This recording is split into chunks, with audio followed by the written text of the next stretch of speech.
National Herald গোচৰৰ charge sheet দাখিল ৰাহুল গান্ধী আৰু সোনিয়া গান্ধীৰ বিৰুদ্ধে চাৰ্জশ্বিট দাখিল মঙলবাৰে ইডিয়ে দাখিল কৰিলে চাৰ্জশ্বিট দিল্লীৰ ৰোজ এভিনিউ আদালতত চাৰ্জশ্বিট দাখিল ইডিৰ 25 এপ্ৰিলত এই গোচৰৰ পৰৱৰ্তী শুনানি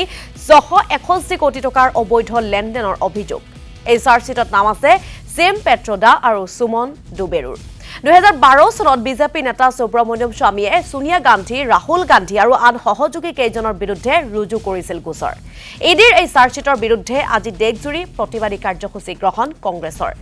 ইডিৰ কাৰ্যালয়ৰ সন্মুখতো প্ৰতিবাদ কৰিব কংগ্ৰেছ নেতা কৰ্মীয়ে মঙলবাৰে প্ৰিয়ংকা গান্ধীৰ স্বামী ৰবাৰ্ট ভাদ্ৰাক 6 ঘণ্টা ধৰি জেৰা চলাই ইডিয়ে আজিও ৰবাৰ্ট ভাদ্ৰাক জেৰা চলাব তদন্তকাৰী সংস্থাটোৱে আৰু আনহাতে নেশ্যনেল হেৰাল্ড গোচৰৰ চাৰ্জশ্বিটক লৈ সন্তুষ্টি প্ৰকাশ বিজেপিৰ কংগ্ৰেছে 60 বছৰ ধৰি দেশক লুণ্ঠন চলোৱাৰ এয়া জ্বলন্ত উদাহৰণ বুলি কংগ্ৰেছৰ কটাক্ষ বিজেপি আৰু সহযোগী দলসমূহৰ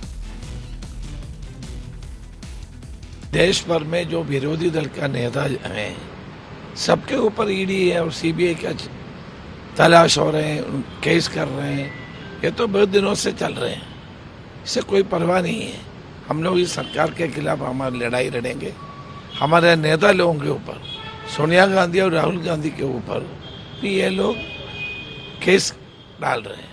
सो लोगों को पता है क्या है इसमें ये तो साफ ये तो राजनीति है और जिस किस्म की राजनीति हो रही है मैं देख रहा हूँ 2014 के बाद कि कानून का दुरुपयोग हो रहा है और नफरत की राजनीति हो रही है और जो हमारा लोकतंत्र है अगर ऐसे ही चलता रहे तो लोकतंत्र क्या केवल एक ढांचा रह जाएगा। अगर इसमें कोई तथ्य होते और एविडेंस होती तो चार्जशीट बहुत पहले फाइल हो जाती लेकिन भारतीय जनता पार्टी और उसकी सरकार बदले की भावना से कांग्रेस पार्टी और गांधी परिवार को खौफजदा करना चाहती है। आपको याद होगा अमित शाह रोज नारा देते थे हम देश में कांग्रेस मुक्त भारत बनाएंगे। आप ही बताइए क्या ये नारा उचित था? क्या आप लोकतंत्र के अंदर एक राजनीतिक दल को ये कह रहे हैं कि हम खत्म कर देंगे? इससे उनकी नीयत का पता चलता है। The reality is में आज प्रवर्तन निदेशालय यानी ईडी के द्वारा जो श्रीमती सोनिया गांधी जी और श्री राहुल गांधी जी का नाम चार्जशीट में आया है, ये प्योरली एक टेक्निकल मामला है।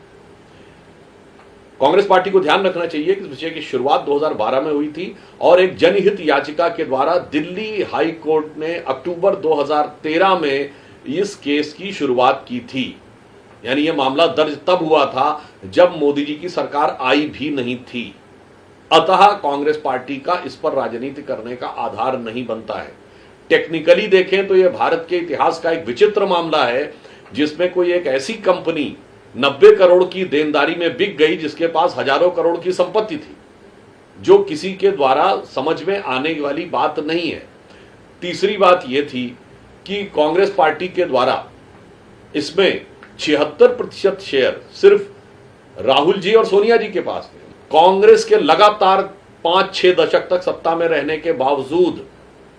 कांग्रेस के अनुसार स्वतंत्रता संग्राम सेनानियों को समर्पित पंडित जवाहरलाल नेहरू जी के द्वारा स्थापित ये तीनों अखबार इस कदर घाटे में कैसे चले गए कि वो बंद हो गए। National Herald case